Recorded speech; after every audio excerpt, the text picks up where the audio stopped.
Ustadz, mana yang lebih mulia? Apakah wanita solehah, wanita mukminah, atau bidadari-bidadari surga? Para ulama tafsir memberikan penjelasan bahwasannya wanita-wanita solehah, wanita-wanita mukminah di dunia ini jauh lebih mulia dibandingkan dengan bidadari-bidadari surga.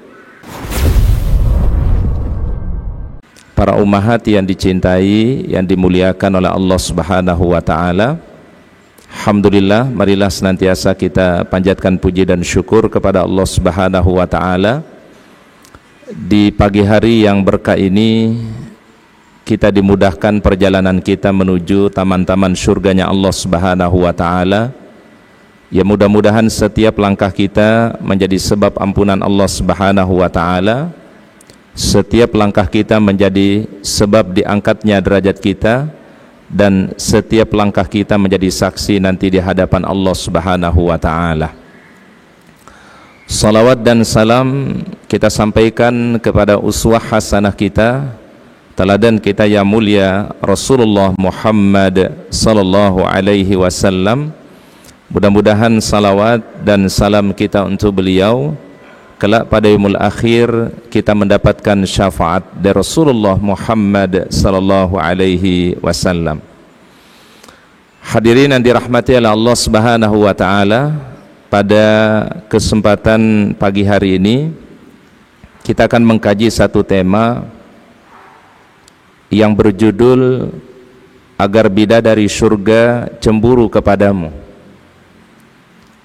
Tema yang mulia ini diambil dari Al-Quran dan juga dari sunnah Nabi sallallahu alaihi wasallam tentang karakter-karakter daripada penghuni surganya Allah Subhanahu wa taala. Setiap kita berdoa biasanya ada doa yang tidak pernah lepas, dan doa ini selalu kita baca. Walaupun doa ini mungkin selalu ditaruh di penghujung doa. Doa itu kata Rasulullah SAW adalah Rabbana atina fid dunya hasanah wa fil akhirati hasanah wa qina azabannar. Atau orang sering menyebutnya sebagai doa sapu jagat. Doa yang mulia ini maknanya adalah Rabbana atina fid dunya hasanah. Ya Allah, berikanlah kebaikan kepada kami, kebahagiaan kepada kami di dunia.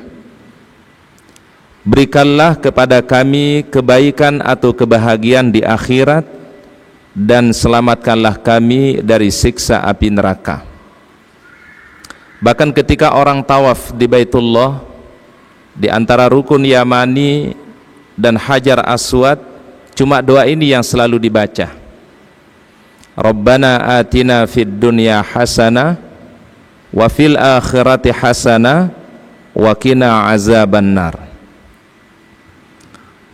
Oleh karenanya Rasulullah sallallahu alaihi wasallam sabdakan di dalam hadis yang diriwayatkan oleh Imam Al-Bukhari dan juga Imam Muslim, yaqulullahu ta'ala, Allah ta'ala berfirman. Ini yang disebut dengan hadis qudsi.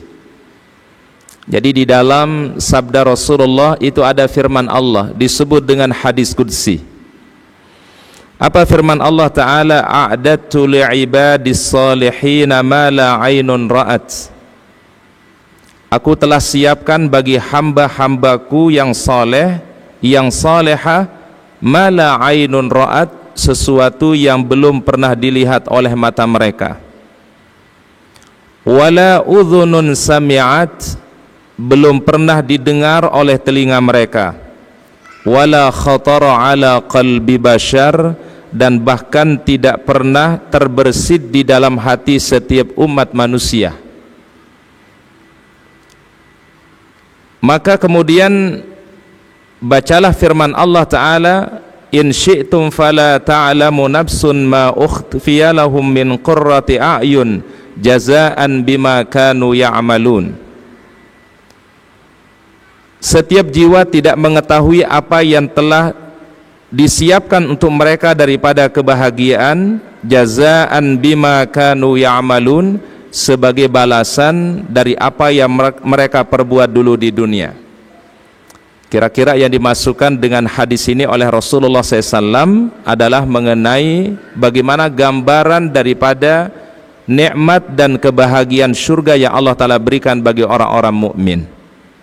Sampai ungkapan Allah Ta'ala tadi adalah sesuatu yang belum pernah dilihat oleh mata, sesuatu yang belum pernah didengar oleh telinga, bahkan belum pernah terpikir terbersit di dalam hati setiap hamba. Jadi kalau ada seorang yang pernah melihat sesuatu yang paling indah, maka keindahan surga itu melebihi daripada apa yang pernah kita lihat. Kalau ada satu keindahan yang pernah kita dengar, maka keindahan surga melebihi daripada apa yang pernah kita dengar. Dan apabila seseorang membayangkan sesuatu yang paling indah dalam kehidupan ini, maka tidak ada yang lebih indah daripada keindahan daripada surganya Allah Subhanahu wa ta'ala. Ini kurang lebih makna daripada hadis qudsi tadi. Mala ainun ra'at wala udhunun sami'at wala khatara ala qalbi bashar. Maka para ulama menjelaskan, seorang ulama as-salafus salih bernama Dhunnun al-Misri, ya. Silakan boleh ditulis, kata beliau, khamsun min a'lami ahlil jannah. Jadi ada 5 hal yang menjadi tanda-tanda ciri-ciri daripada ahlul jannah. Jadi ada 5 kata beliau. Khamsun itu ada 5 ya. Khamsun ada 5 min a'lami ahlil jannah. Tanda-tanda daripada ahlul jannah kata para ulama. Pertama adalah, tanda yang pertama kata para ulama, wajuhun hasanun, wajahnya yang baik, wajahnya yang mulia. Jadi penghuni surga itu diberikan wajah yang mulia, wajah yang berseri-seri, wajah yang baik, dan tampak pada wajahnya adalah cahaya yang Allah Ta'ala berikan. Ini ciri yang pertama. Bahasa Arabnya wajuhun hasan, wajah yang baik, wajah yang mulia, wajah yang terlihat aura kebaikan padanya, wajuhun hasanun. Oleh karenanya nanti pada hari kiamat, wajah manusia itu cuma 2 kata Allah. Yauma tabyaddu wujuhun wa taswaddu wujuh. Ada wajah yang sangat bercahaya, berseri-seri, tapi ada wajah yang sama sekali tidak ada cahayanya. Dan penghuni surga itu adalah ciri yang pertama, wajuhun hasanun, wajah yang baik, wajah yang mulia.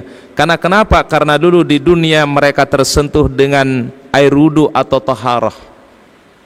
Jadi salah satu asbab, ya, penghuni surga itu nanti mendapatkan cahaya yang baik atau wajah yang baik, wajah yang berseri-seri, karena dulu di dunia mereka senantiasa membasuh wajahnya dengan air wudu. Kalau Rasul menyebutnya ghurratul muhajjalin. Jadi ada orang-orang yang nanti cahayanya itu berseri-seri, cahayanya begitu terang, disebut dengan ghurratul muhajjalin.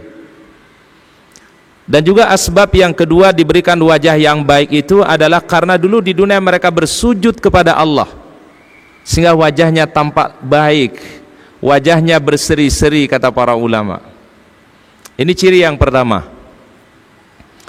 Ciri yang kedua adalah qalbun rahimun, hati yang penuh dengan kelembutan. Jadi penghuni surga itu punya hati yang lembut, punya hati yang baik, punya hati penyayang, ya. Karena dulu di dunia mereka senantiasa mendoakan orang-orang mukmin, mendoakan saudara-saudara mereka. Jadi dibiasakan para ummahat untuk kita mendoakan kaum muslimin, mendoakan jamaah kita. Ya mungkin yang hari ini tidak sempat hadir ta'lim, kita doakan mudah-mudahan Allah Ta'ala memberikan kesehatan, Allah Ta'ala memberikan keberkahan. Ya mungkin yang sedang sakit, mudah-mudahan Allah Ta'ala angkat sakitnya. Dibiasakan ini para ummahat. Karena kenapa? Di saat kita mendoakan yang terbaik bagi seseorang, itu sebenarnya ada energi positif kembali kepada kita. Ketika kita doakan yang baik untuk kaum muslimin, itu ada energi baik yang datang kepada kita.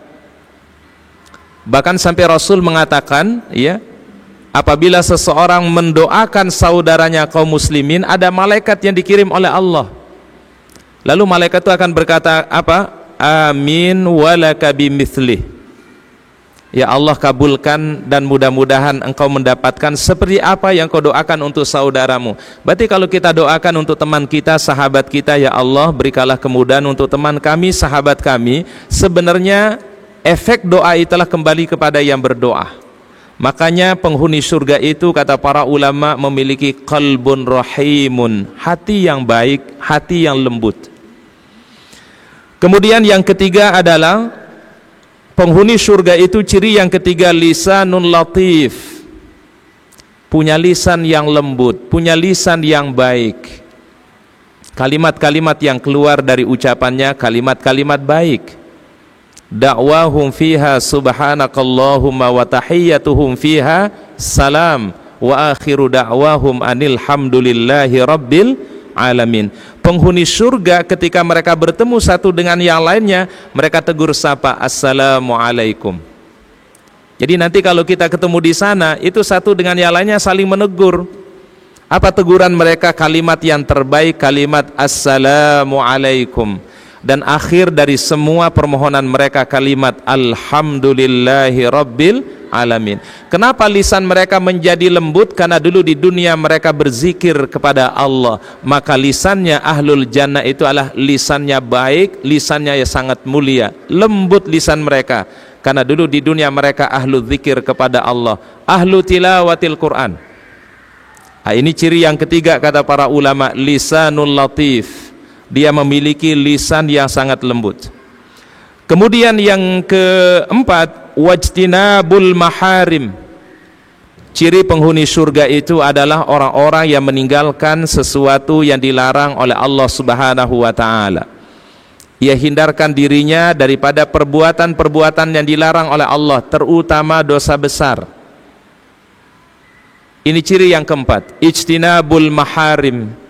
Ya, ia tinggalkan hal-hal yang diharamkan oleh Allah Subhanahu wa taala. Bahkan dia juga meninggalkan hal yang masih syubhat. Syubhat itu apa maknanya, Bu?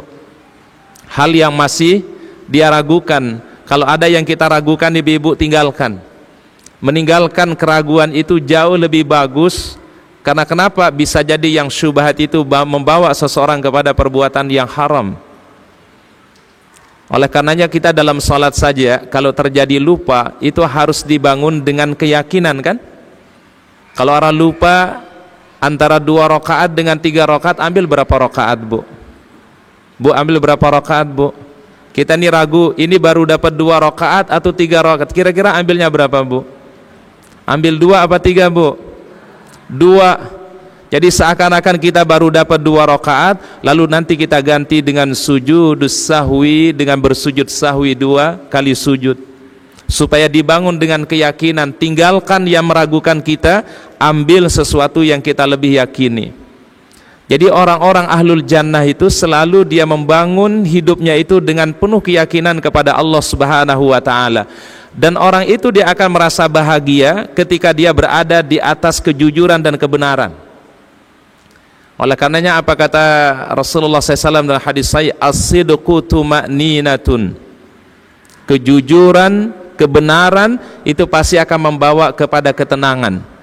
Tetapi keburukan, kedustaan itu pasti akan membawa yang namanya keraguan atau membawa kebimbangan. Ini sudah sesuai dengan fitrah manusia.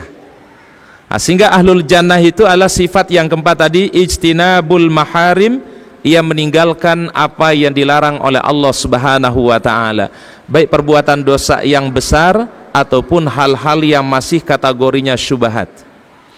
Kemudian yang kelima adalah wa husnul khuluq.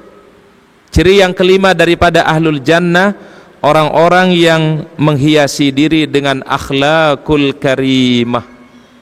Dan akhlak inilah yang kemudian mengangkat seorang mukmin, bahkan memasukkan ia di dalam al-jannahnya Allah Subhanahu wa ta'ala. Para ulama memberikan penjelasan, mungkin ini kami akan menjelaskan apa yang disebut oleh para ulama tafsir Imam Al-Qurtubi. Ada satu pertanyaan ibu-ibu, Ustadz, mana yang lebih mulia, apakah wanita solehah, wanita mukminah, atau bidadari-bidadari surga? Para ulama tafsir memberikan penjelasan bahwasannya wanita-wanita solehah, wanita-wanita mukminah di dunia ini jauh lebih mulia dibandingkan dengan bidadari-bidadari surga. Ustaz akan bacakan apa yang disampaikan oleh para ulama. Di antaranya adalah Imam Al-Qurtubi, ini seorang ahli tafsir. Beliau mengatakan halul mar'atil mu'minati fil jannah, keadaan wanita yang beriman, wanita muslimah fil jannah ketika mereka nanti di dalam surga Allah Subhanahu wa taala, afdalu min halil huril ain, keadaan mereka, kemuliaan mereka lebih afdal daripada bidadari-bidadari surga. Wa a'la darajatin wa aktsaru jamalan, kedudukan mereka lebih tinggi derajatnya dibandingkan bidadari-bidadari surga, dan kecantikan mereka, keindahan mereka melebihi daripada bidadari-bidadari surga. Jadi Masya Allah, wanita muslimah, wanita mukminah, ketika Allah Ta'ala masukkan mereka di dalam al-jannah, keadaannya mereka jauh lebih mulia dibandingkan dengan bidadari-bidadari surga. Fal mar'atu salihatu min ahli dunya, maka wanita salihah yang ada dari kehidupan dunia ini, idza dakhalatil jannah, ketika mereka masuk surga itu, kata para ulama, fa innama tadkhuluha jazaa'an 'alal amali shalih, mereka masuk surga itu karena amal-amal soleh yang mereka dulu perbuat di dunia. Salat mereka, puasa mereka, baca Quran mereka, zikir mereka, duduk mereka di dalam majelis ilmu. Wa qaramatan minallahi laha lidiniha wa salahiha, dan ia masuk surga itu adalah karena kemuliaan yang Allah Ta'ala berikan karena agama dan kesolehannya. Ammal hurul ain, adapun bidadari-bidadari surga itu adalah hiya min na'imil jannah, dia hanya menjadi nikmat surga saja. Fa innama khuliqat fil jannah min ajli ghairiha, dia diciptakan adalah hanya untuk menjadi kelengkap kebahagiaan daripada penghuni surga. Apa bedanya, kata para ulama? Karena kalau wanita muslimah mukminah di dunia mereka beramal saleh, sedangkan bidadari tidak ada yang beramal saleh.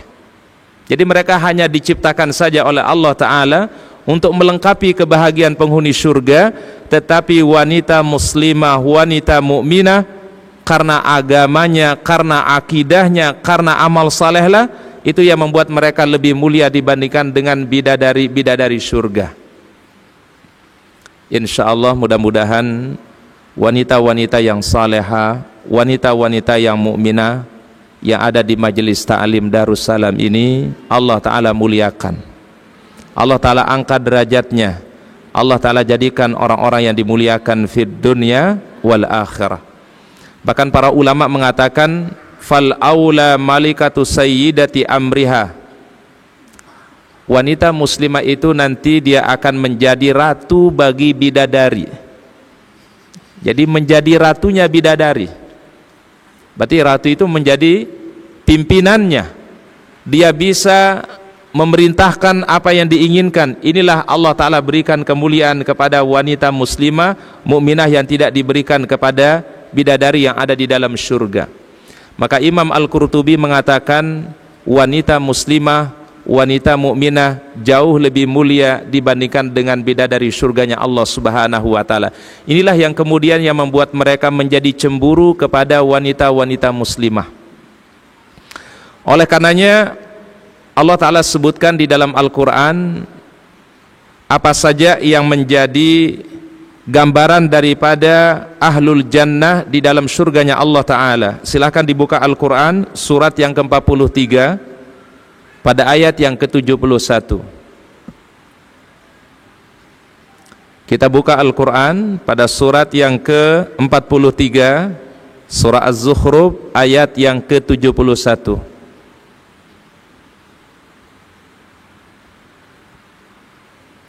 Baik, silahkan MC bisa dibaca terjemahannya.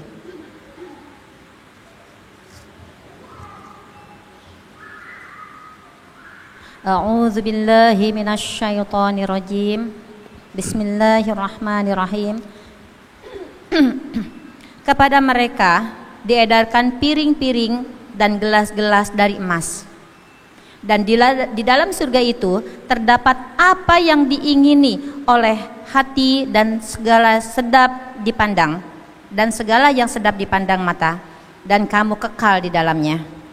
Baik, ayat yang mulia ini kata para ulama tafsir gambaran dari Allah Subhanahu wa taala bagaimana nikmat yang Allah taala siapkan bagi orang-orang mukmin.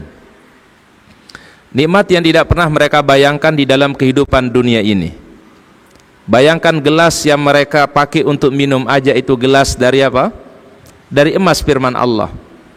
Mereka mendapatkan apa saja yang mereka inginkan daripada kebahagiaan, tidak dibatasi oleh Allah Subhanahu wa taala.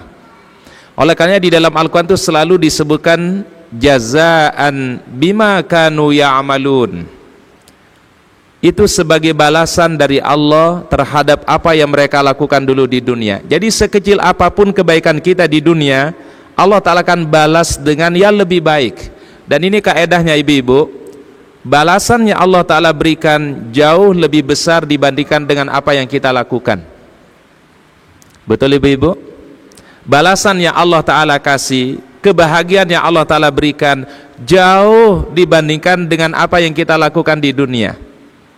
Bayangkan ibu-ibu, ada orang yang salat sunnah 2 rakaat, kata Nabi, salat sunnah rakaat 2 fajar khairun minad dunya wa ma fiha, lebih baik daripada dunia dengan segala isinya.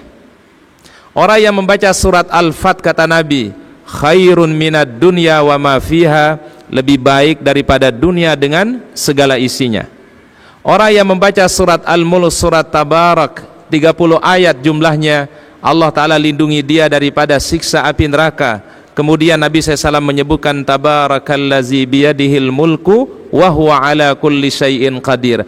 Amal kita sederhana tetapi balasan yang Allah Ta'ala berikan begitu besar. Oleh karenanya orang masuk surga itu adalah sebenarnya bukan semata-mata amal kita, tetapi karena rahmat dan ridha daripada Allah Subhanahu wa Ta'ala. Oleh karenanya ada satu habit yang kita mesti biasakan ibu-ibu, para ummahat. Setiap kita melakukan kebaikan, jangan pernah lupa untuk mengucapkan dengan izin dan ridha Allah. Misalnya kita pada malam hari ini bisa melaksanakan sholat tahajud, maka biasakan untuk mengucapkan, ya Allah, ya Rabb kami malam hari ini terbangun sholat tahajud semata-mata karena rahmat, kasih sayang dan ridha-Mu. Ya Allah, ya Rahman, ya Rahim, pada hari ini kami bisa berkesempatan hadir di dalam majelis ilmu, duduk di dalam majelis ilmu, bertemu dengan teman-teman yang salehah, semata-mata rahmat, kasih sayang dan ridha-Mu ya Allah, bukan semata-mata kekuatan kami. Ya Allah, ya Rahman, ya Rahim, pada hari ini kami bisa mengurus anak-anak kami membimbing mereka, memberikan keteladanan yang baik kepada mereka. Ya Allah, ya Rahman, ya Rahim, ini bukan semata-mata kehebatan kami, tapi semata-mata karena rahmat dan kasih sayang-Mu ya Allah. Ya Allah, ya Rahman, ya Rahim, apabila kami bisa menjadi wanita yang salehah, taat kepada suami kami, mendapatkan ridha dari suami kami, ya Allah, ini semata-mata karena rahmat, kasih sayang dan ridha-Mu, bukan karena kehebatan dan kemampuan kami. Kalimat positif ini ibu-ibu dibiasakan, kata para ulama. Itulah Masya Allah akhlak yang diajarkan oleh Rasulullah Sallallahu Alaihi Wasallam. Kalau hal-hal yang baik-baik itu sandarkan kepada Allah, tapi kalau yang tidak baik, yang tidak bagus, sandarkan kepada diri sendiri. Paham ya para ummahat ya? Jadi kalau yang bagus-bagus itu sandarkan kepada siapa? Allah. Tapi kalau yang tidak baik, sandarkan kepada diri kita sendiri.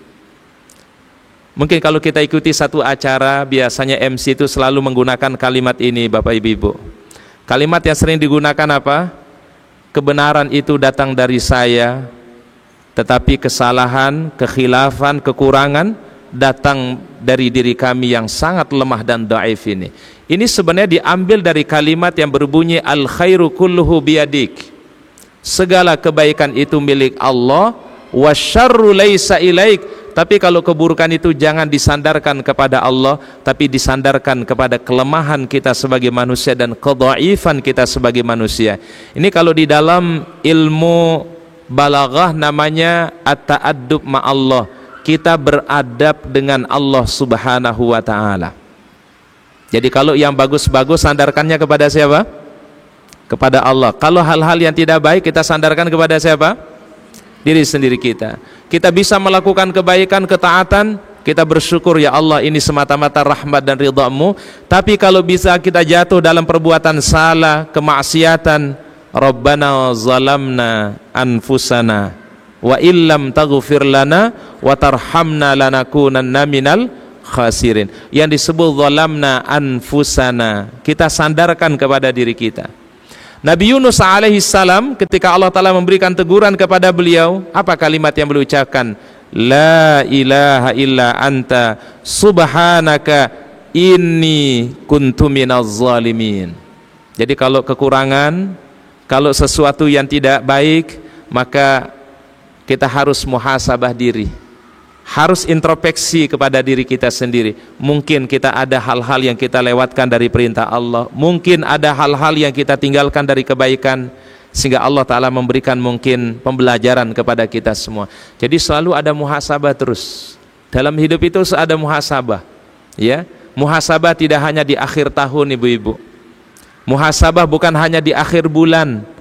Kita selalu melakukan yang namanya muhasabah. Kapan waktu yang paling terbaik kata para ulama? Lakukan menjelang waktu subuh. Kita bermuhasabah, ya Allah, satu hari yang kami lewatkan ini, bila kami melakukan kebaikan, ya Allah, berikanlah kepada kami keistiqomahan, berikanlah kami kemudahan, dan berikanlah kami terus kemantapan di dalam keimanan. Tapi bila kami ada kekurangan, ya Allah, kealfaan, ada dosa, kemaksiatan, ya Allah, ampunilah segala dosa dan kemaksiatan kami. Lakukan setelah salat tahajud menjelang waktu subuh. Ini alternatif yang pertama para ummahat. Alternatif yang kedua muhasabah itu kata para ulama, lakukan sebelum kita istirahat di malam hari. Di saat kita baringkan badan kita, kita membacakan ayat-ayat Al-Quran, kita baca zikir, kita beristighfar kepada Allah. Coba kita bermuhasabah, ya Allah, satu hari yang kami lewati ini, bila kami isi hari ini dengan kebaikan, ya Allah, berikanlah kami keistiqomahan, sempurnakanlah kebaikan-kebaikan kami. Tapi bila pada hari ini kami ada kekurangan, ya Allah, mungkin kepada anak kami, kepada pasangan kami, kepada kaum muslimin, kepada sahabat-sahabat kami, ya Allah, ampunilah dosa dan kesalahan kami. Ini biasa dilakukan oleh para ulama terdahulu di dua keadaan ini.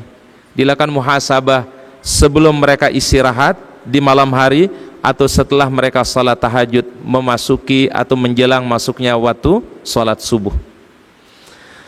Baik, kemudian para ulama menjelaskan sifatu ahlil jannah fid dunya. Apa saja sifat-sifat penghuni surga ketika mereka ada di dunia. Para ulama menjelaskan setidaknya ada 8 sifat-sifat penghuni surga ketika mereka ada di dunia ini.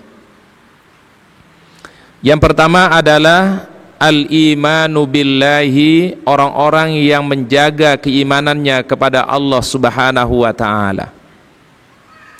Jadi orang-orang yang beriman, orang-orang yang mukmin, beriman kepada Allah, beriman kepada para malaikat, beriman kepada kitab-kitabnya, beriman kepada para rasul, beriman terhadap yaumul akhir, beriman terhadap segala takdir Allah Ta'ala. Mereka lah orang-orang yang memiliki sifat yang akan menjadi ahlul jannah.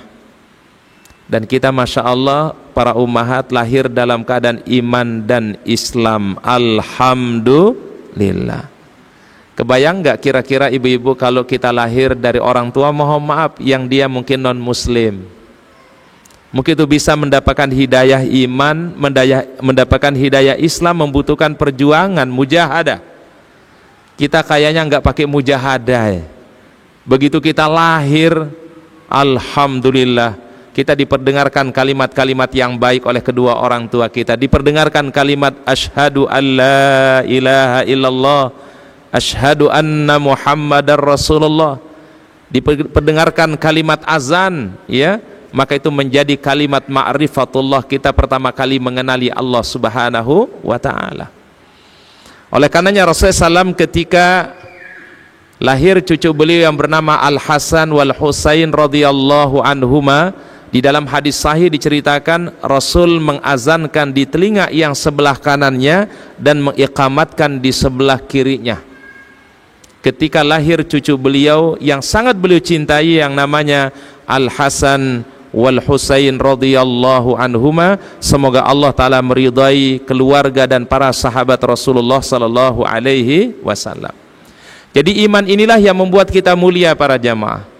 Iman inilah yang menjadikan kita bernilai di hadapan Allah. Kalau bukan karena iman, mungkin kita nggak ada apa-apanya di hadapan Allah.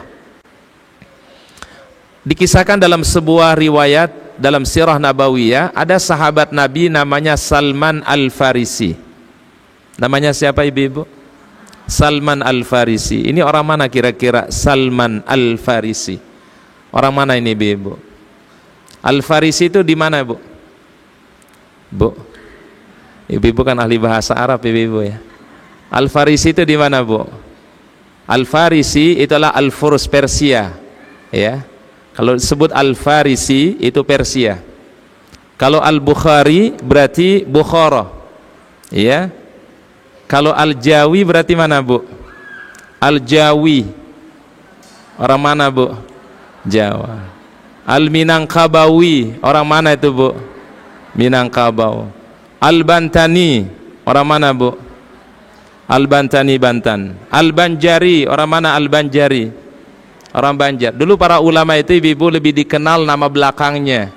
Al-Farisi, Al-Bukhari, Al-Banjari, Al-Minangkabawi dan seterusnya. Sahabat Nabi sallallahu alaihi wasallam ini kalau kita baca sejarahnya, Masya Allah, untuk mendapatkan iman itu sampai menjual dirinya sebagai budak. Dipindahkan dari satu negara ke negara yang lain, satu negara pindah ke negara yang lain, dari satu negara pindah ke negara yang lain, sampailah dia tiba di kota Rasulullah, di kota Madinah Al-Munawwarah. Ketika beliau bertemu dengan Nabi SAW, dia lihat sifat-sifat Nabi persis yang dikabarkan dalam Taurat dan dalam Injil. Dan Salman mengatakan, ketika ditanya oleh Rasulullah SAW, min aina anta, dari mana anda wahai si fulan? Ana minal Furs, saya berasal dari Persia. Persia dengan Madinah jaraknya sangat jauh sekali di masa itu. Apa kata Nabi SAW ketika dia ucapkan asyhadu alla ilaha illallah wa asyhadu anna muhammadar rasulullah? Apa kata beliau? Lau kanal imanu fi thuraya lana lahu Salman. Kalau sekiranya iman Islam itu ada di bintang Suraya, ada satu bintang namanya Suraya, pasti akan dicari oleh Salman Al-Farisi. Jadi di mana ada iman, sejauh apapun dia akan cari. Itulah inspirasinya dari Salman Al-Farisi. Di mana saja ada kebaikan bagi kita, itu kita raih. Di mana saja ada kemuliaan, di mana saja ada kebaikan, kita ambil. Selama yang disampaikan itu adalah sesuai dengan Al-Quran, sesuai dengan hadis Rasulullah sallallahu alaihi wasallam. Ketika yang disampaikan adalah qala Allah, qala Rasul, kita ambil. Selama itu adalah hal yang baik, hal yang positif, yang tidak bertentangan dengan akidah Islam. Salman bayangkan pindah dari satu negara yang lain, dipindahkan dari satu negara sampai negara yang lain, sampai ke kota Madinah hanya untuk mendapatkan hidayah iman dan Islam, berjumpa dengan baginda Rasulullah sallallahu alaihi wasallam. Kita Masya Allah para ummahat, kita tidak perlu waktu yang panjang, tidak perlu waktu yang lama. Kita lahir dari orang tua yang beriman, orang tua yang muslim. Alhamdulillah kita lahir dalam keadaan iman dan Islam. Sekali lagi kita ucapkan Alhamdulillah. Nah, sehingga sifat ahlul jannah yang pertama itu adalah al-imanu billah, ia beriman kepada Allah. Sifat yang kedua atau karakteristik yang kedua ahlul jannah di dunia ini adalah al-i'radu 'anil lagwi, ia meninggalkan hal-hal yang tidak bermanfaat. Jadi orang mukmin, penghuni surga itu di dunia adalah orang-orang yang sangat memperhatikan waktu yang Allah Ta'ala berikan. Kita harus belajar untuk disiplin dengan waktu. Kita harus belajar untuk memanfaatkan waktu dengan sebaik-baiknya. Coba diperhatikan ibu-ibu, di juz 30 itu Allah Ta'ala seringkali menggunakan dengan waktu, bersumpah dengan waktu. Di antaranya misalnya wal fajri. Apa arti wal fajri? Demi waktu fajar. Wad duha, demi waktu duha. Wal laili, demi waktu malam. Wan nahari, demi waktu siang. Wal asri, demi waktu asar. Allah Ta'ala bersumpah dengan waktu, karena kenapa? Modal besar yang kita miliki itu adalah waktu. Kalau waktu itu kita gunakan dengan sebaik-baiknya, maka berarti insya Allah kita meraih kebahagiaan. Kalau waktu kita gunakan untuk melakukan kebaikan, meluangkan waktu kita duduk di dalam majelis ilmu, maka berarti kita telah meraih keberuntungan di sisi Allah Subhanahu wa Ta'ala. Karena dalam kebaikan itu ibu-ibu, jangan mencari waktu luang, tetapi luangkanlah waktu kita untuk melakukan kebaikan. Karena kalau kita cari waktu luang, ibu-ibu ini super sibuk. Ya bunda ya, betul nggak bu? Kalau kita cari waktu luang, rasa-rasanya waktu mungkin susah, tapi kita luangkan waktu kita pada hari ini, duduk di dalam majelis ilmu, dari jam sekian sampai jam sekian, mujahadah kita kepada Allah, mudah-mudahan ini menjadi saksi nanti yang terbaik di hadapan Allah. Karena betapa berharganya waktu ini, sampai disebutkan di dalam Al-Quran di surah Al-Munafikun, pada ayat yang ke-10 dan ayat yang ke-11, di surah Al-Munafikun. Apa firman Allah Ta'ala ketika datang kematian kepada manusia, dia berkata, laula akhartani ila ajalin qarib. Kalau bisa engkau tunda kematian ini walaupun sejenak. Jadi manusia ketika menghadapi sakratul maut, ketika menghadapi ajalnya, dia punya permintaan. Apa permintaannya? Laula akhartani ila ajalin qarib. Kalau sekiranya kematian ajal ini engkau tunda ya Allah walaupun sesaat. Apa kira-kira keinginan manusia? Fa as-saddaqa wa akum minas salihin. Aku ingin berbagi dan ingin menjadi orang-orang yang salehah. Itu keinginan manusia ketika dia menghadapi sakratul maut. Kalau dikasih waktu mungkin cuma sebentar, mungkin 5 menit, 1 jam mungkin hanya untuk bisa beramal soleh. Ya ini kemudian amal saleh yang menghantarkan kebahagiaan kepada dia nanti di hadapan Allah Subhanahu wa Ta'ala. Karena biasanya waktu itu akan berharga, atau sesuatu itu akan bernilai ketika sudah tidak ada. Nikmat sehat itu ibunda tidak bisa dirasakan oleh kita yang saat ini sedang sehat. Tapi nikmat sehat akan dirasakan oleh orang-orang yang sedang mengalami apa? Mengalami apa? Sakit. Kita kalau sehat ini rasanya nikmat sehat mah biasa-biasa saja. Tapi ketika kita dalam kondisi terbaring, dalam keadaan kita sakit, di situ kita rasakan betapa berharganya nikmat sehat yang Allah Subhanahu wa Ta'ala berikan kepada kita semua. Maka ada satu doa yang biasa dibaca oleh Rasulullah SAW di pagi hari. Nanti para ummahat bisa dicek di zikir pagi dan juga di zikir petang. Apa doanya Nabi SAW? Allahumma inni as'aluka al-afwa wal afiyah fi dini wa dunyaya wa ahli wa mali. Ya Allah, berikanlah ampunan kepadaku, kesehatan, keselamatan kepadaku dalam agamaku, di dalam keluargaku, di dalam hartaku. Allahumma astur aurati. Ya Allah, tutupilah segala aib, kesalahan-kesalahan kami ya Allah. Wa amin rawati. Ya Allah, berikanlah rasa aman daripada segala ketakutan yang kami hadapi. Allahumma hfazni min baini yadayya wa min khalfi wa an yamini wa an shimali wa min fawqi wa a'udzu bi'azamatika an ughtala min tahti. Ya Allah, jaga kami dari bagian depan kami, dari belakang kami, dari sebelah kanan kami, dari sebelah kiri kami, dari atas kami ya Allah, dan jauhkan kami dari segala keburukan yang timbul dari bagian bawah kami ya Allah. Itu Masya Allah doa yang luar biasa ibu-ibu. Para ummahat udah biasa membacanya di zikir pagi dan zikir apa? Petang. Atau sini disebut dengan maksurat, al-maksurat. Ya, zikir pagi dan juga zikir petang. Tadi apa doanya?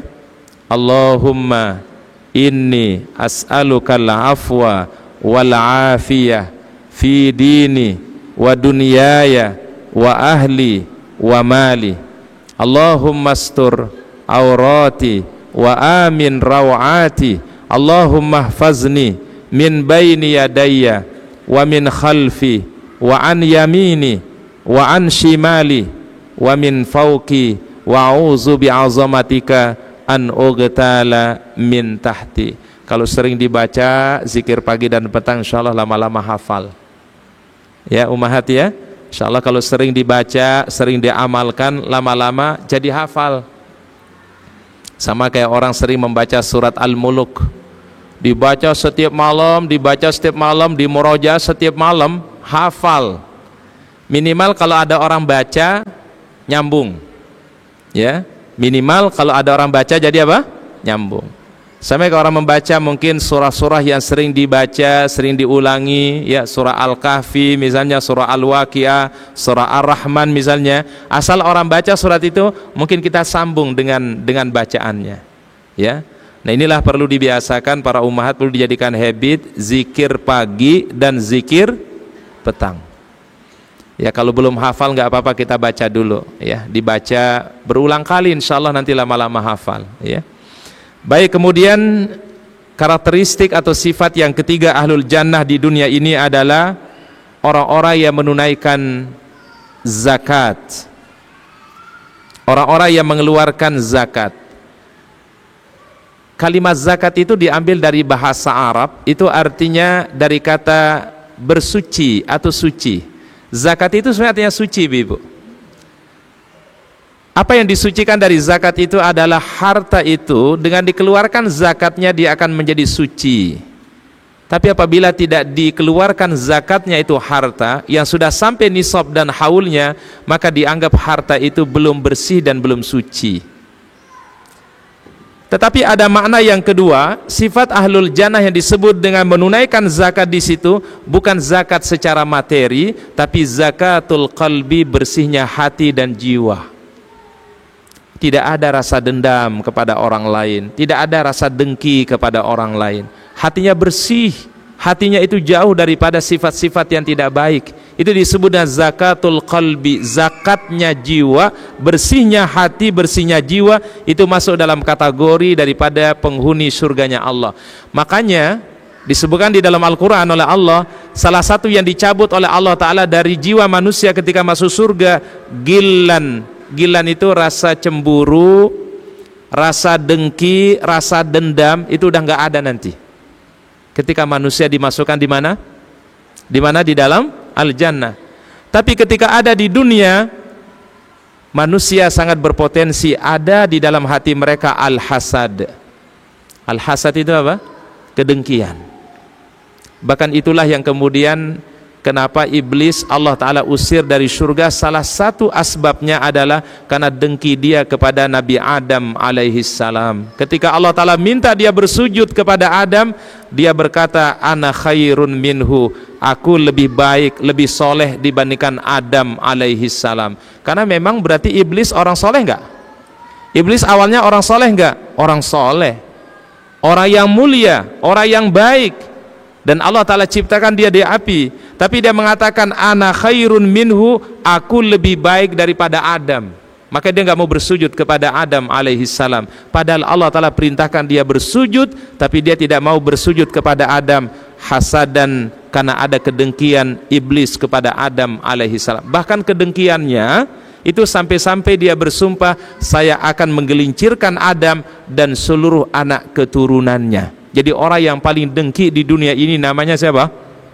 Namanya siapa? Iblis. Dia orang yang paling dengki dari semenjak diciptakan sampai sekarang ini, adalah kedengkiannya luar biasa kepada umat manusia. Makanya iblis itu tidak akan pernah rela melihat orang itu berbuat baik. Diupayakan bagaimana manusia itu menyimpang daripada kebenaran. Makanya kalau kita sholat itu, mengapa doanya adalah ihdinas siratal mustaqim, ya Allah bimbinglah kami, berikan hidayah kepada kami supaya terus meniti jalanmu yang lurus ini ya Allah, yang Engkau ridhai. Karena iblis akan selalu berupaya sebisa mungkin, sekuat tenaga, sekuat kemampuannya, ingin menyimpang manusia atau menyemalingkan manusia daripada siratal mustaqim. Maka itulah kemudian kenapa kita selalu mohon ihdinas siratal mustaqim, atau kita ucapkan Allahumma ya muqallibal qulub sabbit qalbi ala dinika. Satu cara nggak bisa dia gelincirkan manusia, dia cari cara yang lain. Cara yang lain nggak bisa, dia cari alternatif yang ketiga. Nggak bisa cara ini, dia cari cara yang lain, sampai manusia benar-benar menyimpang daripada kebenaran. Karena dia permusuhannya abadi. Oleh karenanya kalau kita baca Al-Quran, kalau Allah Ta'ala sebutkan dengan iblis, itu pasti disebut aduun mubin, musuh yang apa? Musuh yang apa? Mubin itu apa ya? Mubin, musuh yang paling nyata, padahal kita nggak bisa lihat dia. Ya, tapi Allah Ta'ala ungkapkan apa? Aduun mubin, dia musuh yang paling nyata. Kan nyata biasanya kalau nyata itu apa? Kalau kalimat nyata di kita, musuh yang nyata, kelihatan dia. Tapi iblis tidak kelihatan, tapi Allah Ta'ala mengungkapkannya dengan kalimat aduun mubin. Karena hebatnya iblis itu adalah mampu menghias sesuatu yang buruk terlihat begitu indah. Itu kehebatannya. Sesuatu yang baik itu terlihat tidak baik. Ini nanti akan kalau kita cari benang merahnya, akan ketemu dengan sifatnya Dajjal. Dajjal itu nanti ketika datang di akhir zaman, kata Nabi, dia akan pilihkan kepada manusia dua hal. Pilihan yang pertama yaitu pilihan air, sungai. Yang kedua yang dia akan kasih pilihan adalah api. Kalau kita lihat sepintas dua pilihan ini, para ummahat, kira-kira kita mau pilih mana? Ini ada sungai, ada air, yang satu di sini ada api, kobaran api besar. Kira-kira orang pada umumnya pilihnya mana, Bu? Orang pilihnya air, ya? Ini umumnya kita, Ibu. Kalau ada dua pilihan, ini ada air, ini ada api, orang mesti milihnya air. Tapi ketika Dajjal itu sudah muncul, kata Nabi SAW, hati-hati jangan tertipu dengan Dajjal ini. Apa yang dia tampakkan berupa air itu sebenarnya bukan air, di dalamnya ada api. Apa yang dia tampakkan itu adalah api, sebenarnya di dalamnya adalah apa? Air. Itulah maknanya sebenarnya ibunda, kalau kita hubungkan dengan satu ayat, bisa jadi ada sesuatu yang engkau tidak sukai, tapi itu mungkin yang lebih baik di sisi Allah. Wa asa an takrahu syai'an wa huwa khairul lakum. Bisa jadi ada yang engkau tidak sukai, ada yang engkau tidak inginkan, tapi itu justru yang lebih baik di sisi Allah Subhanahu wa ta'ala. Sakit itu kan gak ada yang mau, ibu-ibu. Ada yang mau sakit, ibu-ibu? Ada yang mau sakit, Bu? Atau ada yang mau minta doa, ya Allah berikanlah kami sakit? Gak ada. Kita mintanya apa siapa, Bu? Ya Allah berikanlah sehat, berikanlah keberkahan umur dan seterusnya. Tapi apabila orang dikasih sakit, memang itu menyakitkan, itu suatu yang berat. Tapi dibalik sakit itu adalah khairul lakum, itu ada kebaikan bagi kita semua. Itu makna kurang lebih bisa jadi ada sesuatu yang engkau tidak sukai, tapi mungkin itu yang lebih baik di sisi Allah Subhanahu wa ta'ala. Sehingga nanti kita akan melihat semua takdir Allah terjadi positif. Ya, contoh yang lain misalnya ibu-ibu, ada satu keluarga merencanakan pernikahan untuk anak putrinya, Bu. Untuk anak putrinya. Undangan mungkin dia sudah sebar, mungkin gedung dia sudah sewa, ya, kemudian juga catering mungkin dia sudah booking. Tapi pas menjelang hari hanya, rupanya calon pengantinnya nggak datang. Kecewa nggak, Bu? Kecewa nggak, Bu? Sedih nggak kita? Pasti sedih. Itu wajar, fitrah manusia. Kita mungkin ada rasa malu kepada tetangga, ada rasa malu mungkin kepada keluarga. Ada mungkin kita merasa tidak enak dengan undangan dan seterusnya. Tapi bila Allah Ta'ala inginkan ada hal yang baik bagi hamba, bisa jadi cara itu Allah Ta'ala ingin menggantikan ada yang terbaik bagi keluarga tersebut. Bisa jadi mungkin laki-laki yang tadi yang akan menjadi calon menantunya mungkin bukan orang baik sebenarnya. Mungkin orang yang bukan layak untuk putri ibu tersebut, bukan suatu yang mulia untuk keluarga tersebut, Allah Ta'ala akan gantikan dengan laki-laki yang lebih baik, dengan pasangan yang lebih baik. Dan ini mungkin bisa saja terjadi dalam hidup kita, ibu-ibu. Kecewa kita di awal, tetapi ternyata setelah kita lihat ada hikmahnya, kita lihat ada kebaikannya, di situ kita mengambil satu pembelajaran. Ternyata apa yang tidak kita sukai dalam hidup ini bisa jadi mungkin disimpan di situ kebaikan-kebaikan dari Allah. Wa asa an takrahu syai'an wa huwa khairul lakum. Apa yang engkau benci, apa yang engkau tidak sukai, itu mungkin ada kebaikan-kebaikan dari Allah. Jadi kita akan selalu berpikir husnuzan kepada Allah. Husnuzan berarti apa? Selalu berpikiran baik, positif terus kepada Allah Subhanahu wa Ta'ala. Baik, itu sifat yang ketiga daripada ahlul jannah ketika mereka di dunia. Sifat yang keempat kata para ulama daripada ahlul jannah itulah hifdzul furuj. Orang-orang yang menjaga kehormatannya, laki-laki yang menjaga kehormatannya, wanita yang menjaga kehormatannya. Jadi sebagaimana mereka menjaga kehormatannya di dunia ini, menjaga kehormatannya baik seorang laki-laki dan perempuan, maka Allah Ta'ala akan memberikan dia sesuatu yang lebih indah nanti dalam kehidupan akhirat. Sehingga dijadikannya pasangan itu adalah supaya orang terjaga kehormatannya. Oleh karena Rasul mengatakan, ya ma'syaras sabab man istata'a minkumul ba'ata falyatazawwaj fa innahu aghaddu lil basar wa ahsana lil faraj. Karena orang kalau berumah tangga insyaallah akan lebih terjaga kehormatannya di sisi Allah Subhanahu wa Ta'ala. Maka orang-orang yang beriman itu adalah ketika menjaga kehormatannya di dunia, Allah Ta'ala jadikan ia menjadi penghuni surganya Allah Ta'ala kelak di akhirat. Dia menghindari perbuatan zina, perbuatan yang dilarang oleh Allah Subhanahu wa Ta'ala, wal iyazubillah. Dan juga termasuk perilaku sekarang yang penyimpangan dari segi perilaku yang namanya LGBT, ya. Mudah-mudahan kita dijaga juga dari perilaku ini, ya. Dan kembali apa yang pernah terjadi di masa dulu kaum Nabi Lut terjadi di masa sekarang, dan mungkin masa sekarang ini lebih dahsyat dibandingkan apa yang terjadi di masa kaumnya Nabi Lut alaihissalam.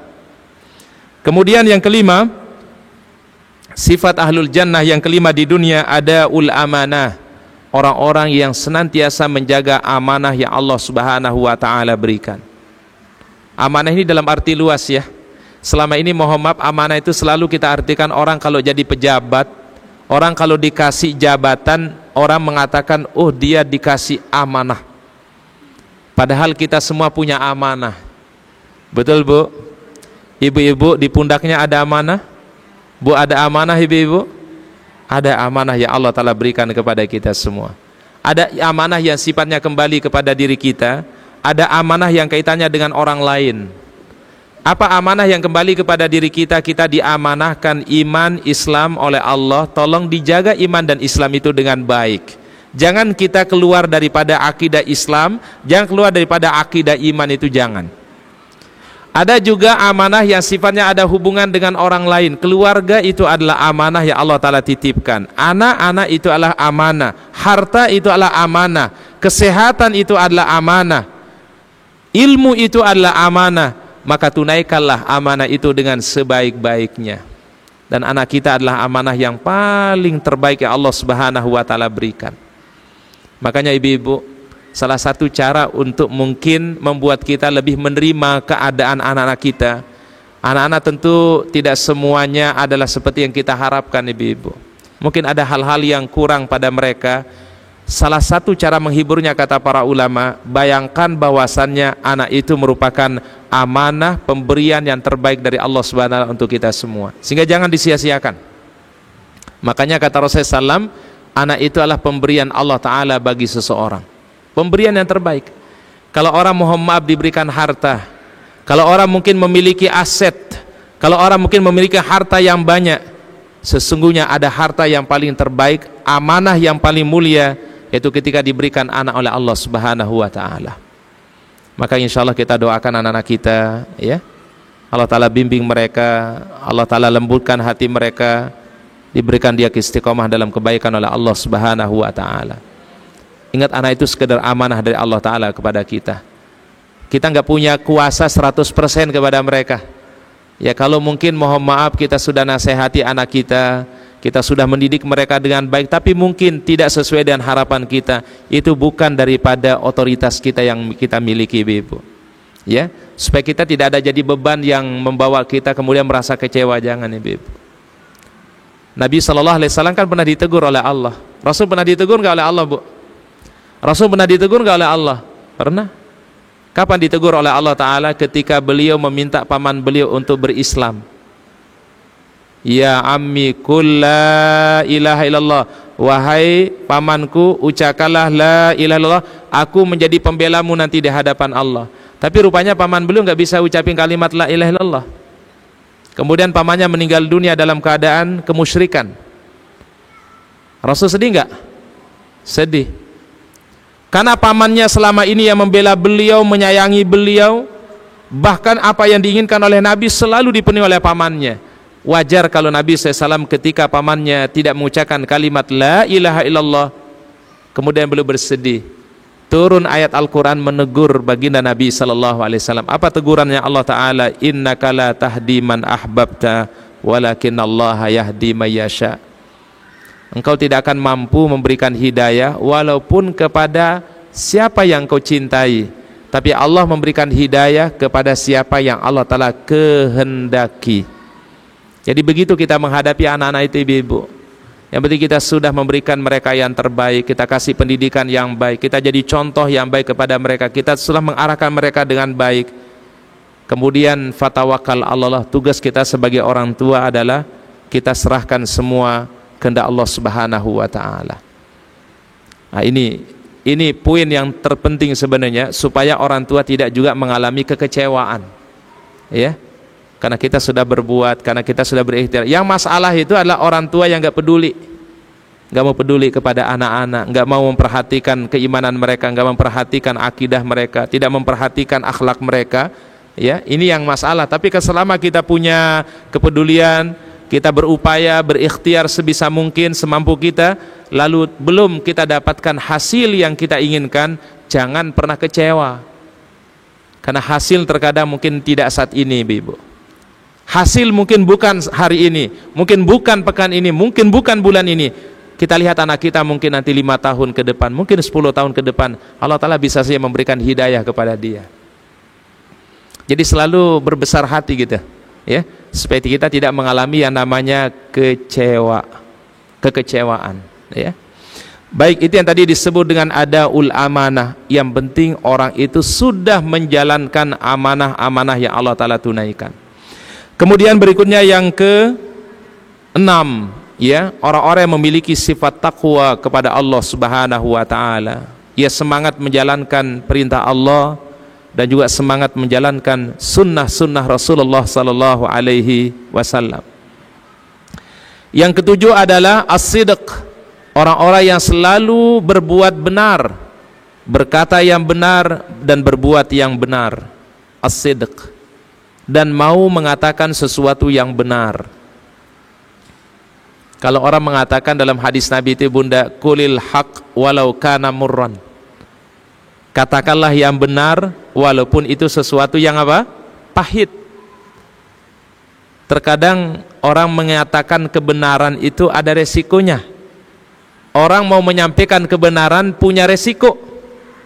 Apa kata Rasul? Qulil haq walau kana murran, katakan yang benar walaupun dia pahit adanya. Ini masalah diajarkan kita oleh Rasulullah SAW untuk selalu berupaya berkata yang benar, menyampaikan kebenaran, menyampaikan sesuatu yang hak. Kemudian yang ke-8 adalah orang-orang yang senantiasa beristighfar dan bertaubat kepada Allah Subhanahu wa Ta'ala. Orang-orang yang selalu bertaubat, orang-orang yang selalu memohon ampunan kepada Allah Ta'ala. Kalau Rasul, beliau beristighfar sebanyak berapa kali, Ibu? Satu harinya berapa kali beliau istighfar? Sampai 100 kali mohon istighfar kepada Allah Subhanahu wa Ta'ala. Baik, kemudian berikutnya para ummahat, mohon ditulis sifat-sifat daripada bidadari yang disebutkan di dalam surga oleh Allah, atau karakter bidadari surga yang disebutkan oleh Allah. Yang pertama adalah bidadari surga itu adalah orang-orang yang senantiasa menahan pandangannya. Artinya dia menjaga pandangannya dari sesuatu yang tidak baik. Dan bidadari surga itulah orang-orang yang senantiasa menjaga pandangannya dari hal-hal yang tidak baik. Ini Allah Ta'ala sebutkan di dalam Al-Quran di surat Ar-Rahman ayat yang ke-56. Silakan dibuka Al-Quran dulu para ummahat, surat yang ke-55 pada ayat yang ke-56. Ya. Ini sifat yang pertama daripada bidadari surga yang Allah Ta'ala sebutkan. Silakan Ummi, surah yang ke-55 pada ayat yang ke-56.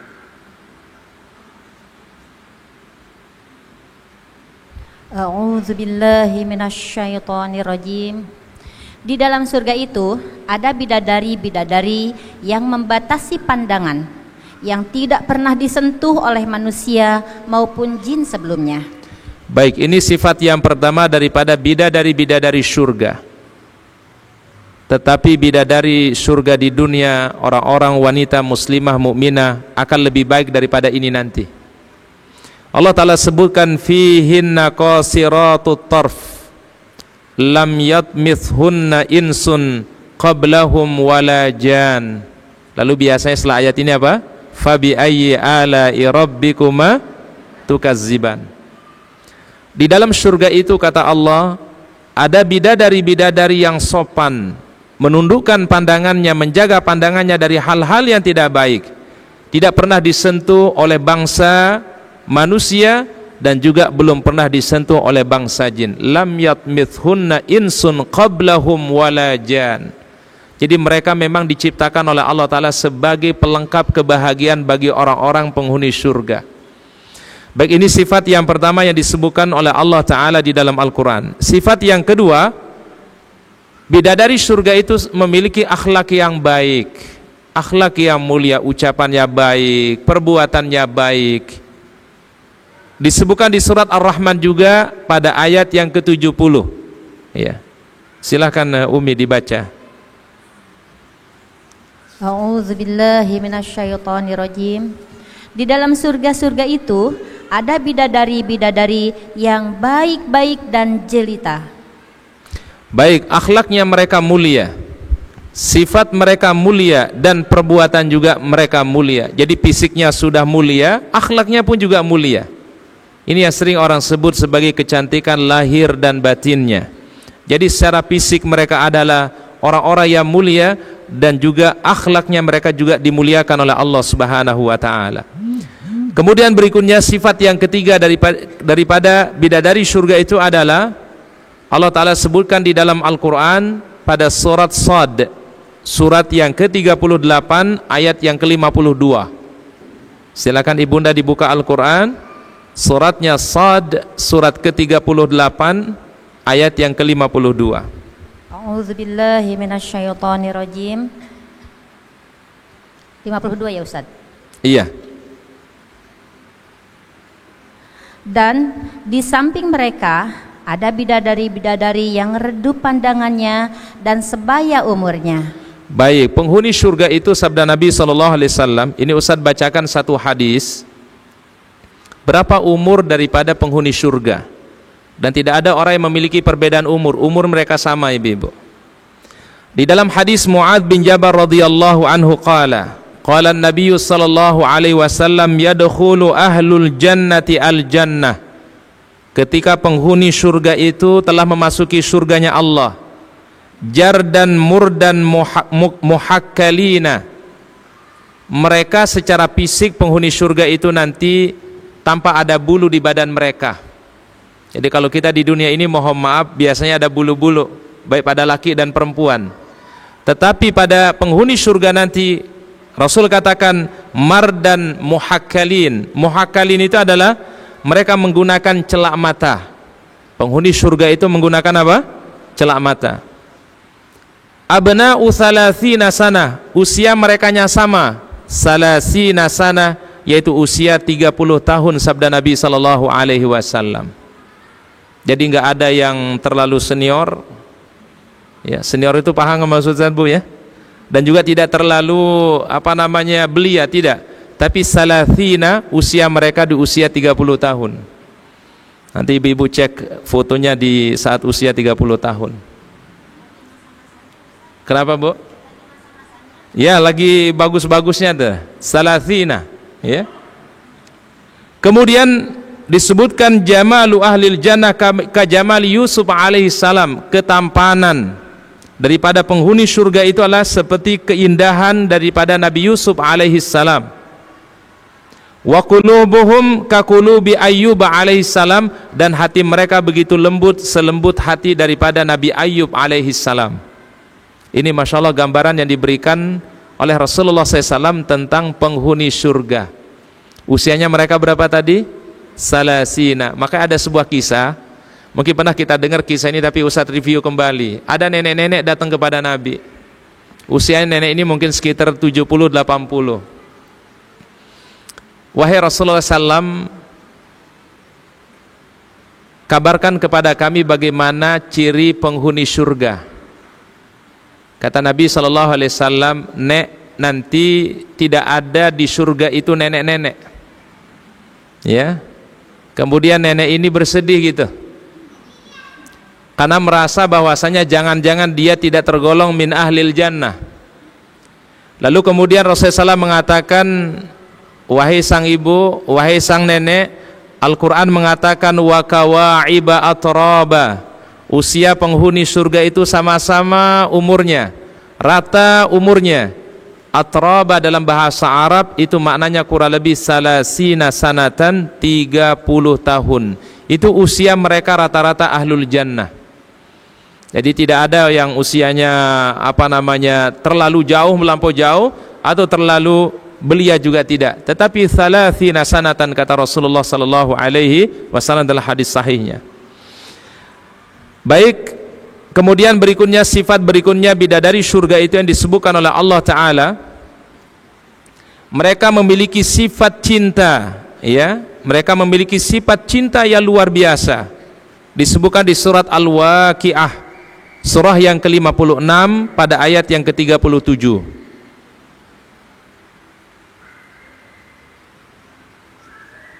Surat Al-Waqi'ah, surat 56 ayat yang ke-37.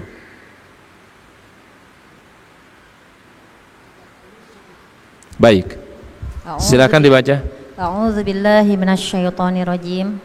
Lalu yang penuh cinta dan sebaya umurnya. Uruban dalam bahasa Arab itu adalah seorang wanita yang memiliki rasa cinta yang besar. Itu disebut dengan uruban. Atraba, usia mereka sebaya. Jadi mereka penghuni surga itu penuh dengan cinta. Cinta kepada keluarganya, cinta kepada pasangannya, cinta kepada anak-anak mereka. Sehingga Allah Ta'ala kumpulkan mereka di dunia, dan mereka dikumpulkan juga dalam kehidupan akhir karena cinta dan keimanan yang Allah Ta'ala berikan kepada mereka. Al-Quran mengatakan uruban atraban. Jadi mereka penuh dengan cinta dan mereka adalah sebaya umurnya. Kemudian karakter berikutnya adalah bidadari surga itu, karakter yang berikutnya adalah mereka bersih dari segala haid dan kotoran. Jadi nanti berarti di dalam al-jannah itu tidak ada lagi wanita, mohon maaf, tidak ada yang haid. Dan termasuk juga mohon maaf tidak ada manusia yang mengeluarkan kotoran, enggak ada, ya. Ini disebutkan di dalam surat An-Nisa ayat yang ke-54. Surat yang keempat ayat yang ayat yang ke-57, ya. Surat keempat ayat yang ke-57.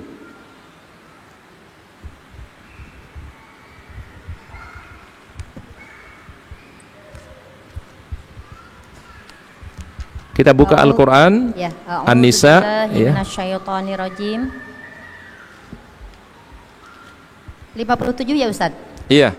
Adapun orang-orang yang beriman dan mengerjakan kebaikan, kelak akan kami masukkan ke dalam surga yang mengalir di bawahnya sungai-sungai, mereka kekal di dalamnya.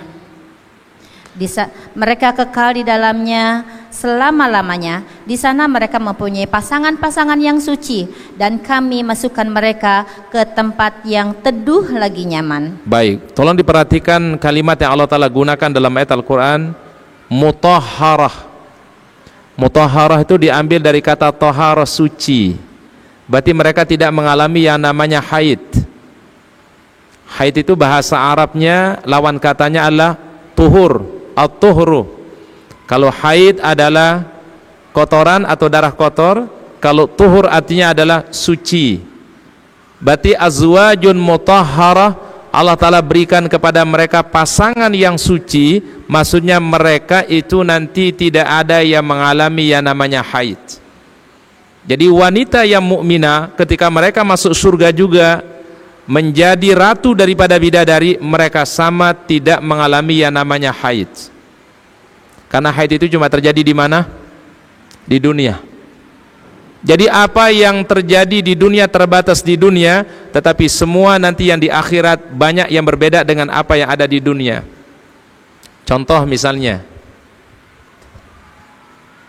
minum khamr di dunia haram.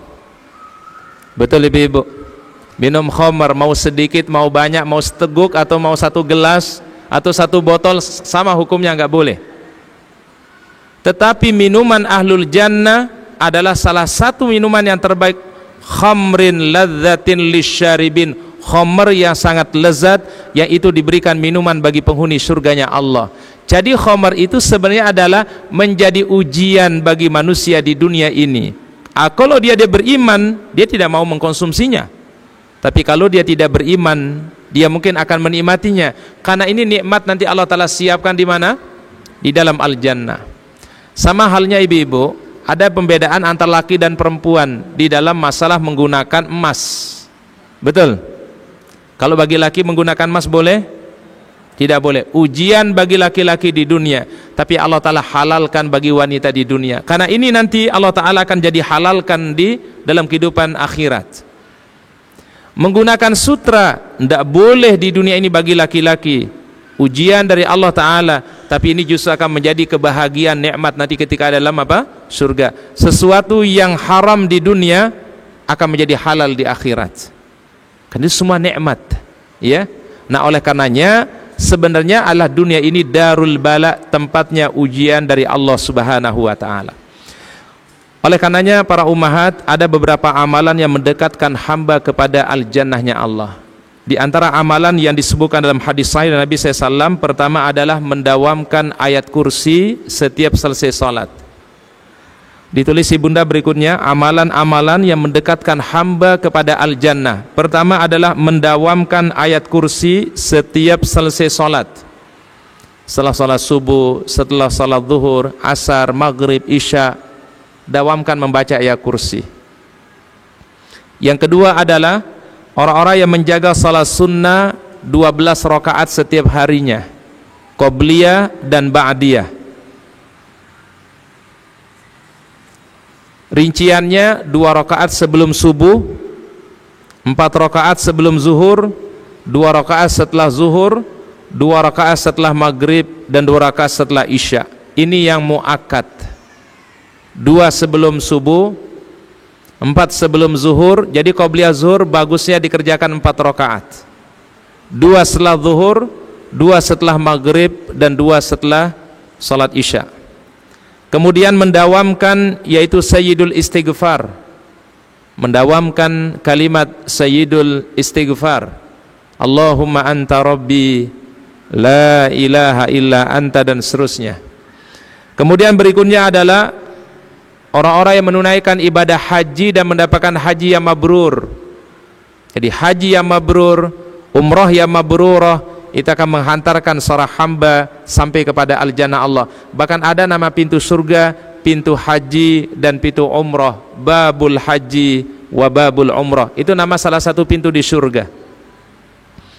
Kemudian berikutnya adalah salah satu yang menjadikan mendekatkan orang kepada al-jannah Allah, berbuat baik kepada anak perempuan kita, sayangi mereka, muliakan mereka, seperti yang diwasiatkan oleh Rasulullah SAW. Bahkan apabila seorang ibu dia sayang kepada anak perempuannya, dia muliakan anak perempuannya, bahkan anak ini tumbuh menjadi anak yang salehah, maka wanita saleh itulah yang menjadi penghalang orang tuanya dari siksa api nerakanya Allah. Jadi para ummahat semua di sini insyaallah mudah-mudahan menjadi pelindung, menjadi tameng, menjadi pembebas bagi kedua orang tua kita dari siksa api nerakanya Allah Ta'ala. Jadi wanita muslimah, wanita mukminah bisa menjadi sebab orang tuanya masuk surga. Apalagi wanita itu dia jaga kehormatannya, dia jaga ibadahnya, dia jaga auratnya, insya Allah Allah Ta'ala jadikan itu menjadi sebagai amal yang menyelamatkan kedua orang tuanya. Makanya wanita kalau dia berhijab sebenarnya adalah mudah-mudahan akan menyelamatkan kedua orang tuanya nanti di hadapan Allah Subhanahu wa Ta'ala. Jadi motivasinya kita berhijab ini sebenarnya selain daripada ibadah kepada Allah, selain daripada menjalankan perintah Rasulullah SAW, jadikan sebagai cara berbakti kita kepada orang tua. Mudah-mudahan dengan kami berhijab, kami tutup aurat, ya Allah, Engkau jaga, lindungi kedua orang tua kami dari siksa api neraka-Mu. Ini nawaitu kita.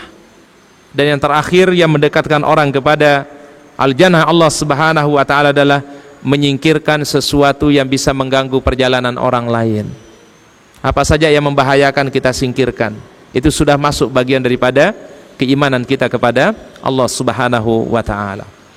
Baik hadirin yang dirahmati oleh Allah Ta'ala, para ummahat yang dimuliakan dan dicintai oleh Allah Ta'ala, mungkin itu yang bisa kami sampaikan pada kajian hari ini. Mudah-mudahan menjadi motivasi, menjadi inspirasi bersama untuk kita semua menjadi wanita-wanita yang salehah, yang dicemburui oleh para bidadari-bidadari surganya Allah Subhanahu wa Ta'ala.